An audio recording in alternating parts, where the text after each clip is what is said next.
What's going on, everybody? Welcome back to another episode of the FF Ballbusters podcast. Thank you for joining me. Today is going to be a solo episode for me. If you're unfamiliar, my name is Eric. My co-host Will is currently on a very well-deserved vacation, relaxing, enjoying himself, so wish him well. You're just going to be stuck with me today, but luckily, I do have a good one in store for you. We're going to be talking about 25 players to buy as we head into the Dynasty offseason. But real quickly, before we get into that, if you guys are enjoying the content, please let me know by leaving a like on the video. That helps us out a ton. Also hit the sub button. The support that we've been getting from you guys as of late has been fantastic. We are officially on the road to 1,000 subscribers. And if you guys could help us get there before the Super Bowl, that would really mean a lot to us. And then also hit that notification bell so that you can stay in the loop with all of our latest videos. And lastly, we would love for you guys to leave us a comment. Could be about anything, but like I said at the top, we're talking about 25 different players in this video, so that means it's going to be fairly rapid fire. I'm not going to have time to go in depth on all of these guys, so if you want me to elaborate more on any of these individual players, let me know down in the comments. And also, if you have any specific trade questions, should I trade player X for player Z, leave that down below as well, and I'd be more than happy to help you out. But with that, let's get into it. So we are going to start at the quarterback position. In Dynasty, I play basically exclusively Superflex, so we're looking at it from that lens. My favorite quarterback buy in all of the Dynasty realm is going to be Kyler Murray. He's just so underrated. Currently, he's listed as the Keep Trade Cut quarterback 12. He's my QB 9. This is his fifth year in the NFL. His rookie year, he was a top 12 quarterback, and this year he's only played 5 games. But if you look at what's in between, talking about 2020 to 2022, and you exclude the game where he tore his ACL and only threw 1 pass, his season finishes were QB 6, QB 4, and QB 5 in points per game, and he's been averaging 21.6 points per game over that span. That's actually better than Patrick Mahomes' points per game average over his last 4 seasons. You'll also be glad to know that his ACL injury hasn't hurt his rushing ability at all. According to Dynasty IM on Twitter, he's posted 7.2 rushing points per game this season, only trailing Jalen Hurts, Josh Allen, and Lamar Jackson. Now give him Marvin Harrison Jr. next year?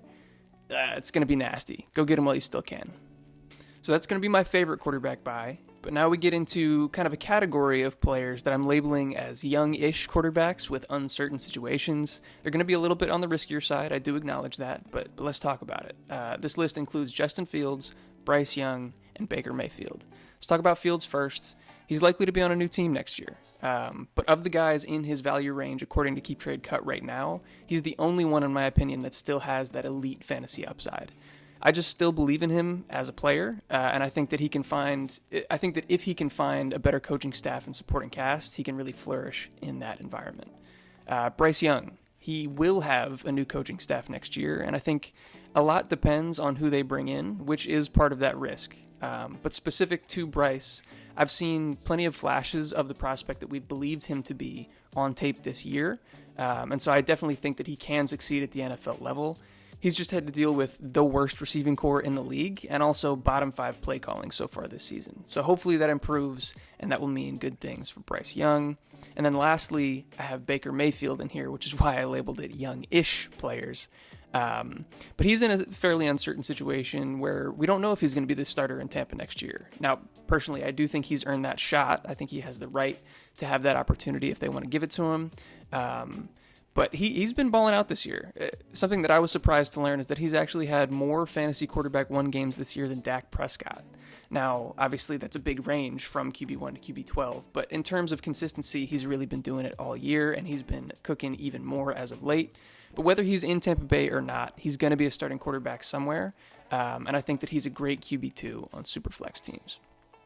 Now we get into another category of quarterbacks that I'm going to call older vets being left for dead. This is definitely going to be geared towards the contenders. Rebuilders probably don't want to buy these guys, but people that have that contention window and are trying to play for a championship now, I think would be interested in guys like Kirk Cousins, Matt Stafford, and Aaron Rodgers.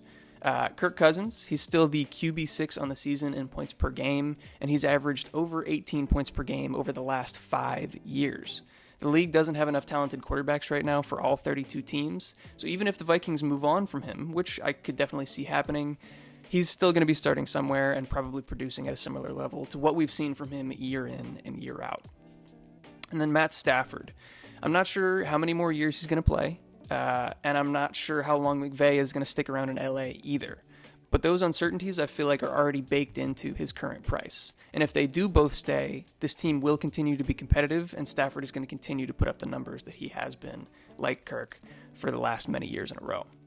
And then lastly, Aaron Rodgers. A lot of the same things here apply that I talked about with the first two. Not sure how long he's going to be around, but while he's here and while he's healthy, he's going to continue to produce. And the risk with him is so small because his acquisition cost is so low. So contenders, these are the guys that you want to go grab for cheap while you still can. Let's move on to the running back position. I'm going to start off with some young guys who I think will likely take over the starting role next year for their respective teams. This category is composed of Tyjae Spears, Kendre Miller, and Chase Brown. Tyjae Spears is one of my favorite running back buys in all of Dynasty right now. Derrick Henry very likely on his way out of Tennessee after this year. And this situation actually reminds me a lot of the 2022 Buccaneers backfield before Leonard Fournette left. And speaking of that, Spears and Rachaad White, who was in that situation, have actually had the same number of targets so far on the season, but Spears has been much more efficient on the ground. Tyjae is currently the keep trade cut running back 20, so I would say you should go get him now before he climbs up into RB1 territory next year. Kendre Miller. Alvin Kamara's contract situation makes it incredibly unlikely that the Saints will keep him past this year. It's possible, but they would have to pay him a lot of money, and considering the direction of the team, I don't know that that's realistic. And then also Jamal Williams, he just doesn't have it anymore. So I think that leaves the door wide open for a guy like Kendre. He was the fourth running back taken in the draft, only behind Bijan, Gibbs, and Charbonnet last year. So when draft capital, talent, and opportunity combine, good things normally happen. I recommend you go buy Kendre. And lastly, in this category, Chase Brown. Another situation where Mixon has an out in his contract after this year, and I anticipate the team will move on from him. Chase Brown, albeit in a limited sample size, has been electric this year. His efficiency metrics are up there with guys like Devon Achane and Keaton Mitchell. I doubt that Brown will have the job all to himself next year in Cincinnati, but he doesn't need to have that in order to be a great fantasy asset. Give him 10 to 15 touches per game, and he's going to be amazing. 3 young guys that you need to go get right now. Okay, on to the next category of running backs here that I have guys listed under injury discount. The names that I have are Ramondre Stevenson and Nick Chubb. We'll start with Ramondre. You know, he did have a slow start to the season, I acknowledge that, but he definitely rounded back into form. As you can see in this tweet from Guru Fantasy World, he was still top 5 in yards after contact per attempt and top 12 in broken tackles per attempt. And he's still a target hog out of the backfield, which we've loved to see from him and has been a big reason why he's been so successful for fantasy. With Drake May probably coming into town this upcoming offseason and hopefully a revamped coaching staff as well, Ramondre could easily vault himself back up the Dynasty ranks. And then we have Nick Chubb. I've seen him in a lot of my leagues go for 4th-round picks or throwaway players. This is a similar situation where I feel like the acquisition price is so low that there's basically no risk to trying to acquire Nick Chubb on a contending team right now. If Chubb's recovery goes well, there's no reason that he won't be the starting running back for the Browns next year, and I just feel like that's worth so much more than what he's currently being valued at. So if you can go out and make a similar type deal where you're trading late-round picks or, you know, guys that may or may not have any sort of productive ability on your fantasy teams next year, I would absolutely send those for Nick Chubb. That's all I have for the running backs. Let's move on to the wide receiver position. And we start out again with another category that I'm calling injury discount. It's composed of Tank Dell, T. Higgins, and Mike Williams. We'll start out with Tank Dell. He was having an incredible rookie season, and I'm so sad that it had to be cut short. I was having so much fun watching him play. But if you look at these tweets from Dynasty IM, he was part of an elite group of rookie wide receivers ever to average 16-plus points per game with guys like Chase, Odell, Jefferson, Evans, and MT. He's also part of an elite group in terms of his yards per route run and target share. All of that, plus he's tied to CJ Stroud for the foreseeable future. I see Dell as a bona fide wide receiver 1 in Dynasty, so I'm absolutely doing everything I can to go get him now. T. Higgins. I put him in the injury discount category even though he's not currently injured because I feel like a lot of people are labeling him as injury prone. If the person in your league that has him is worried about his injuries or worried about the fact that he could be leaving the Bengals next year, I would absolutely shoot them an offer. Higgins is so incredibly talented and will likely get the opportunity to be the guy for a different team next year. I'm definitely looking to buy the dip here. And then lastly in this category, we have Mike Williams. He's currently listed as the wide receiver 58 on Keep Trade Cut. He does have an out in his contract after this year, so I acknowledge if the Chargers let him walk, then he would be a lot less appealing to me. But if he stays, he's absolutely capable of putting up wide receiver 1 numbers like he did back in 2021. The connection with him and Justin Herbert has been very, very fantasy relevant. And again, at this price, I think he's definitely worth the risk. So that will round out the injury discount category. Let's move on to some talented guys in bad situations. This is probably the biggest group of the video, I believe. We have Garrett Wilson, DJ Moore, Drake London, Deontay Johnson, and Dontavian Wicks. We'll start with Garrett Wilson. I feel like I don't even really need to explain this one. He's just so ridiculously good. If Aaron Rodgers had played and been healthy this year, I think we would have been talking about Wilson the same way that we're talking about CD right now. He'll be expensive, but he's absolutely worth it. Go get Garrett Wilson. DJ Moore, the next guy up on the list, we're finally seeing him and his fantasy production start to catch up to his talent level. He's averaging over 14 half PPR points per game.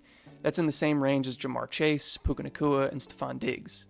But those guys have Burrow, Allen, and Stafford throwing to them, while DJ Moore has gotten there with a combo of Justin Fields and Tyson Bagent. If the Panthers keep losing, which I expect them to, then Moore could be catching passes from Caleb Williams next year. Personally, I can't wait for that. Drake London is next up on this list. London has been a Matt Harmon reception perception favorite since he entered the league. His success rates resemble that of Mike Evans and Michael Thomas early in their career. He's exceptionally talented, and he's shown flashes of his fantasy capability, but it's impossible to have consistency with his quarterback play and usage the way that it is right now. If Arthur Smith leaves and Atlanta gets a slight upgrade at quarterback, look out, man. Drake London is going to take over. Then we have Deontay Johnson. I just refuse to stop believing in Deontay. The Steelers suck, their quarterback play sucks worse, but Deontay has been a bright spot for them.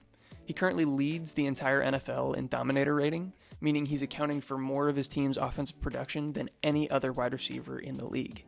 I'm just hoping that the Steelers finally blow it up and trade him somewhere, because unfortunately, if not, he still has another year under contract with the team. But I'm just going to continue to trust talent over situation in this case. And then lastly, maybe a surprise on the list, Dontavian Wicks. He has quietly had a fantastic rookie year. The box score might not indicate that, but the underlying metrics absolutely do. If you look at this chart showing PFF separation grade as well as catch point and yak grade, I'll zoom in here. But you can see that Wicks is in the same range as guys like A.J. Brown, Jamar Chase, Drake London, Deebo Samuel, and Nico Collins. This kid can absolutely play, and at Keep Trade Cut wide receiver 62 prices, I will be buying as much of him as I can this offseason. So that'll round out that group. We move on to my last group of wide receivers here. Vets who I think still have a lot left to give. This is going to be composed of Devontae Adams and Chris Godwin. Devontae Adams, especially, another guy that I absolutely encourage you guys to go buy as soon as possible. He's not fallen off as a player. He's still a top 3 wide receiver in football, and his underlying metrics still show that. He's just being held back by terrible quarterback play. He currently ranks 64th in catchable target rate.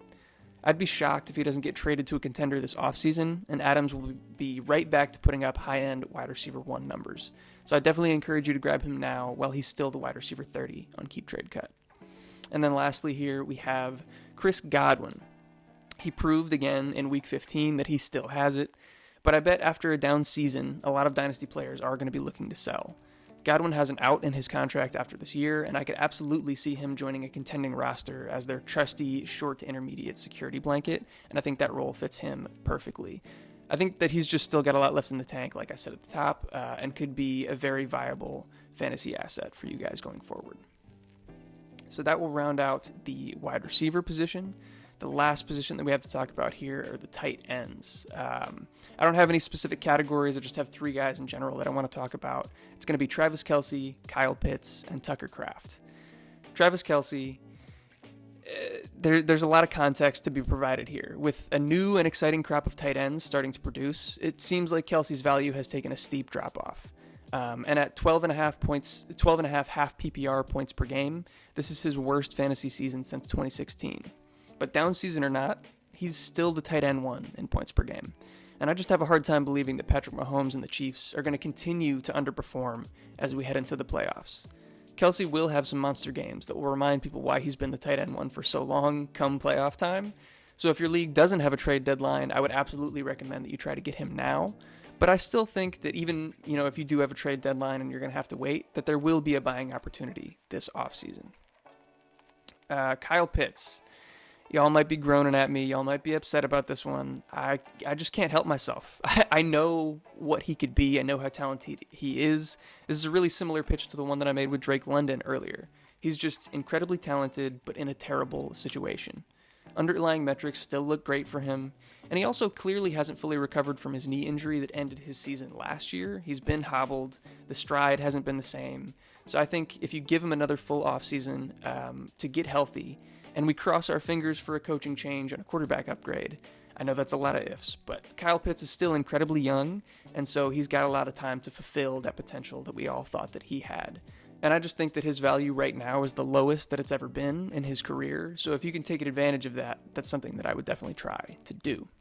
And then the last player here on this list is going to be Tucker Kraft. And I'm kicking myself for this one. I wish that I had stuck to my pre-draft guns and continued to draft Tucker Kraft at a discount after he and Luke Musgrave had both landed in Green Bay. In my prospect evals prior to the NFL draft, I had Kraft over Musgrave, but draft capital and situation definitely scared me away. But now I'm all the way back in after seeing what he's done with Musgrave out of the lineup.